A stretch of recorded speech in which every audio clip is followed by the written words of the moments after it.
नमस्कार। आइए सबसे पहले बात कर लेते हैं आपकी कनिष्ठा उंगली की। कनिष्ठा उंगली ज्ञान की उंगली जब सूर्य के पहले प्रथम पर्व के कट तक पहुंच जाए तो ऐसा व्यक्ति मेधावी होता है, अच्छी बुद्धि स्तर होता है, अच्छा ज्ञानवान होता है, बुढ़ापे तक याददाश्त अच्छी रहती है। ये सब चीज़ें मौजूद हैं। वर्तमान में प्रथम पर्व पर एक कट का निशान, सेकंड पर्व पर भी कुछ स्क्रैचेस के निशान, यानी कुल मिलाकर के इस समय थोड़ा सा मानसिक चिंता को हल्का सा मानसिक चिंता, ये बहुत बड़ी ऐसी स्थिति नहीं है। जब इतनी छोटी सी रेखा होती है तो 2 से 3-4 महीने तक आदमी को मानसिक टेंशन होती है। तो इस तरह का निशान, साथ ही साथ अपने व्यवहार में किसी प्रकार की जल्दबाजी न करें, क्रोध न करें, इस बात को दर्शाने वाला ये दूसरा कट व्यवहारिक पर्व। बात करते हैं इसके बाद में सूर्य की उंगली की। सूर्य की उंगली यश मान सम्मान के लिए जानी जाती है। इसका भी जो व्यवहारिक पर है उसके ऊपर कुछ रेखाएं स्क्रैचेस की नज़र आई, यानी कुल मिलाकर के यहाँ ऐसा भी होता है कि ज़्यादा ट्रैवलिंग करने के कारण व्यक्ति के जीवन के अंदर कुछ एग्रेसिव हो जाता है, कुछ बीपी हो जाता है, कुछ दिमाग गर्म हो जाता है। तो इस तरह की चीज़ों को दिखलाने वाली ये चीज़ें। साथ ही साथ एक हल्का सा चिन्ह भी है ऊपर, तो ज़्यादा ट्रैवलिंग करवा देता है या माँ बाप की सेवा करने के लिए आपको समय नहीं मिलता है। तो ये सब चीज़ें यहाँ पर आपके हाथ के अंदर नज़र आती हैं। तो यह सम्मान में किसी बदनामी का नहीं, थोड़ा सा क्रोध पर नियंत्रण रखना है, थोड़ा सा बीपी को कंट्रोल में रखना है। अब बात करते हैं मानसिक दबाव नहीं लेना चाहता। यहाँ शनि पर्व की उंगली के लिए शनि की उंगली और धन की उंगली के रूप में जानी जाती है। धन की उंगली के सेकंड पर्व पर जब इतना बड़ा एक तरह से गैप लेकर के थोड़ा सा कट रूप में बन जाता है तो ये कह सकते हैं थोड़ा सा आपको अपने लेन देन के अंदर विशेष रूप से सावधानी बरतनी है। यहाँ वर्तमान में किसी को पैसा देने से पहले 4 बार सोचें, क्योंकि मैं जो पढ़ रहा हूँ हाथ आपका वो वर्तमान को ज़्यादा पढ़ रहा हूँ। तो कुल मिलाकर किसी से लेन देन करने में इस समय ज़्यादा सतर्कता बरतें, जिससे आपकी धनहानि का नुकसान यहाँ पर लगता है। आइए बात करता हूँ बृहस्पति के उंगली के बारे में। बृहस्पति की उंगली संतान सुख के लिए जानी जाती है, साथ ही साथ कह सकते हैं पत्नी से वैचारिक संबंधों के लिए। यहाँ पर जब इस प्रकार का सेकंड पर 2 रेखाएं होती हैं तो या तो व्यक्ति को पत्नी, संतान का सुख तो है, या तो पत्नी के लिए व्यक्ति के पास समय नहीं होता, या समय होता है तो पता लगा वो आपस में बैठ के विचार मतभेद की बातें करने लग जाते हैं। तो इस तरह की यहाँ पर है, बस इससे ज़्यादा कोई बुरी बात नहीं। अब बात करते हैं बुध पर्व की। बुध का पर्व, और यहाँ कोई भी बुध का पर्व पर ऐसी रेखा नहीं है जिसको मैं बहुत ज़्यादा मजबूती के साथ धन की स्थिति को बता सकूं। यानी कुल मिलाकर के धन के आगमन है, समानांतर पर्व है, यानी धन के आगमन नित्य रूप से हैं, आपके पास में बने रहते हैं, इसमें कोई वो नहीं है। परंतु जैसी स्थिति का धन आप चाहते हैं ऐसा धन नज़र यहाँ पर नहीं आता है। सूर्य पर्व पर चलते हैं। सूर्य के पर्व पर और यहाँ एक मछली जैसा चिन्ह बन रहा है, यानी कि इसको मैं कह सकता हूँ कि मछली जैसा चिन्ह नहीं है, मछली का ही चिन्ह मान सकते हैं आप इसे। यहाँ पर मेरे तरीका दूसरा बोलने का, लेकिन जो इसका प्रभाव है कुल मिलाकर के, मैं इसको मछली चिन्ह नहीं मानता, लेकिन इसका जो प्रभाव है कुल मिलाकर के वो मैं आपको सारा बताता हूँ। जब इस तरह का यहाँ सूर्य पर्व पर ऐसा चिन्ह होता है तो व्यक्ति नौकरी के द्वारा नौकरी के क्षेत्र से धन कमाता है। अगर व्यक्ति अपने युवा अवस्था में सरकारी नौकरी के लिए प्रयास करे तो वहाँ से धन कमाता है। ऐसे जब चिन्ह बन जाए तो व्यक्ति विदेशों तक की यात्रा करता है। ऐसा जब चिन्ह बन जाए तो व्यक्ति के जीवन के अंदर बहुत ज़्यादा यात्राएं होती हैं। तो इस चिन्ह का ऐसा मतलब जाना जाता है।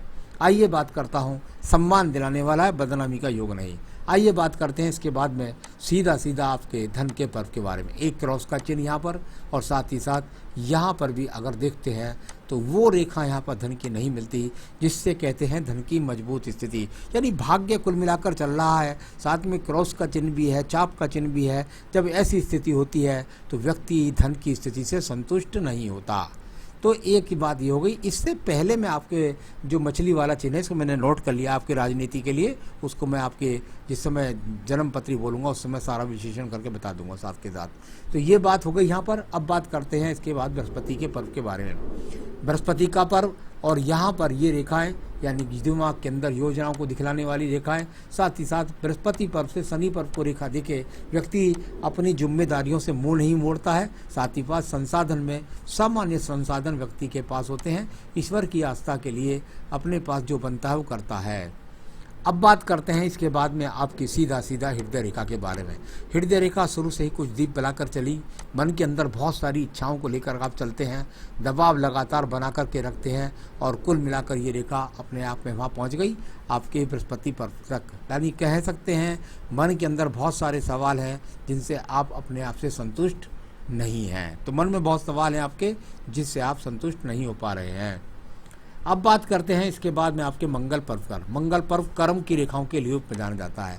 अगर यहाँ मैं रेखा देखता हूँ तो कर्म रेखा है, व्यक्ति आलसी नहीं है, कर्म करने वाला है। बहुत ज़्यादा सपोर्टिंग मंगल पर्व तो नहीं कह सकता प्रथम, लेकिन ये कर्म रेखाओं के रूप में है। यानी कुल मिलाकर बहुत संघर्ष करने वाले व्यक्ति हैं, लेकिन उसका उतना बड़ा लाभ यहाँ पर नज़र नहीं आता है। इसके बाद बात करता हूँ मैं आपकी बुद्धि रेखा के बारे में। बुद्धि रेखा और बहुत ही सहज रूप से बैलेंस बना करके और आपके मंगल पर्व तक पहुँच गई। यानी ये वो रेखा है जिसके द्वारा आप अपने दिमाग की बुद्धि को संतुलन को बना कर रखते हैं। तो आपकी कनिष्ठा उंगली भी ठीक थी, बुद्धि रेखा भी ठीक है, और बुद्धि रेखा से कई रेखाएं निकल करके जब यहाँ से निकल करके इस तरह से पहुँचती हैं तो ये बुध पर्व को देख रही हैं। यानी दिमाग में ऐसी योजना है जिनसे आप धन कमा सकते हैं और उन योजनाओं को लागू करना चाहते हैं, तो उसका यहाँ पर दिखलाने वाला, यानी कुछ दिमाग में चल रहा है योजना, उसको दिखलाने वाली ये रेखाएँ भी हैं। चलिए इसके बाद बात करूँगा एक और आपके यहाँ पर सीधा सीधा आपके पर्व की, जिसको बोलते हैं चंद्र पर्वत। द्वितीय मंगल को ले लेते हैं पहले। ये झगड़े झंझट मुकदमों के लिए जाना जाता है। यार हाल तो कोई होगा नहीं, और हो जाए तो खड़ी हुई रेखा ऊपर को दिख रही है, आपको विजय प्राप्त करा देगी। यहाँ पर चंद्र पर्वत को देखता हूँ, बहुत ज़्यादा ठीक है, किसी प्रकार की भाग दौड़ी जरूर दिखलाता है, लेकिन मानसिक टेंशन और मानसिक डिप्रेशन कहीं से कहीं तक नज़र नहीं आता। अब बात करते हैं आपके पास ये शुक्र पर्व की रेखा की। देखिए शुक्र पर्व की रेखा और शुक्र पर्व की रेखा जब बुध पर्व को देखे, देखिए पहुंचना और देखना। शुक्र पर्व से निकल कर के जब रेखा बुध पर्वत को देखती है तो व्यक्ति अपने जीवन के अंदर बहुत ज़्यादा संसाधन चाहता है। तो ये तो हुई चाहने की बात। अब पाने के लिए क्या हो, पाने के लिए बुध पर्व ठीक है, हाँ ठीक है। क्या उंगली ठीक है, हाँ वो भी ठीक है।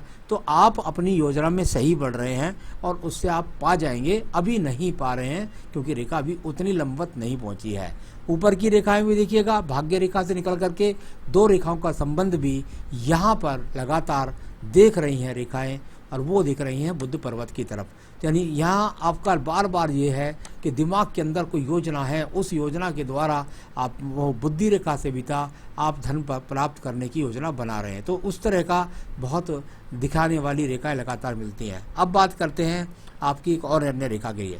पहले देखिए भाग्य रेखा यहाँ से चली और ये भाग्य रेखा ने यहाँ आपके छोड़ दिया।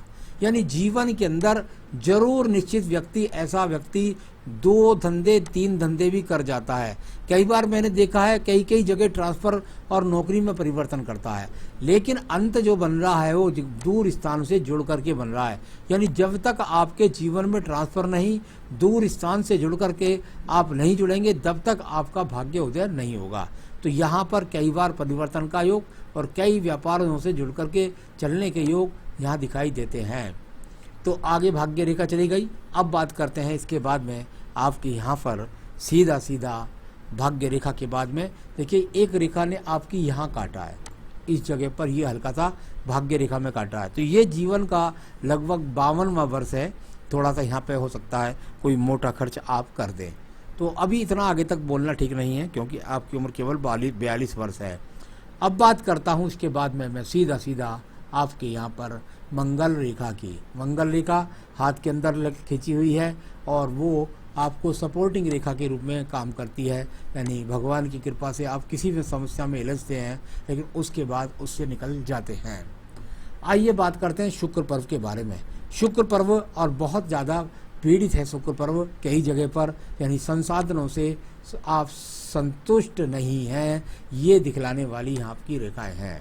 संतान रेखा आपके हाथ से एक रेखा मुझे चमक रही है, बाकी ये पत्नी के हाथ से ज़्यादा पता लगती है। आयु रेखा को देखिएगा, आयु रेखा और उसमें से छोटी छोटी बहुत सारी रेखा खड़ी हैं। कोई बड़ी ऐसी चीज़ नहीं दिखाई दी जिससे आपके जीवन के अंदर कोई बहुत ज़्यादा आपको उन्नति मिले। यहाँ पर आयु रेखा और आपकी एक सपोर्टिंग रेखा जो भाग्य रेखा है नीचे, जो मणिबंध से निकली है, वो परिवार से संपत्ति दिलाती है, परिवार का सहयोग दिलाती है। उसके बीच में हल्का सा मुझे यहाँ गैप नजर आ रहा है। यदि ये हल्का सा गैप, यहाँ बिल्कुल नहीं गैप नहीं है, ये मिल गई है, तो इसने आयु रेखा को कवर कर लिया है। यहाँ आयु रेखा आपकी लगभग 77-78 वर्ष है। तो ये आपकी सारी रेखाओं, पर्वतों और सारी चीज़ों का फल मैंने आपके हाथ के अंदर आपको बताया है, और आपकी जन्मपत्री के विश्लेषण में हम आपके सवालों के जवाब भी दे देंगे और आपको उपाय भी बता देंगे। तो कुल मिलाकर के ये कोई बहुत सुंदर हाथ तो नहीं कह सकता, संघर्ष करने वाला एक व्यक्ति है जो अपने जीवन के अंदर संघर्ष करके अपने आप को सिद्ध करना चाहता है। यहाँ ये सब रेखाओं ने बताया। तो ये अपने आप में सारा हाथ में पढ़ चुका हूँ, और आपका जो सवालों के जवाब है वो मैं आपकी जन्मपत्री से देने वाला हूँ। नमस्कार।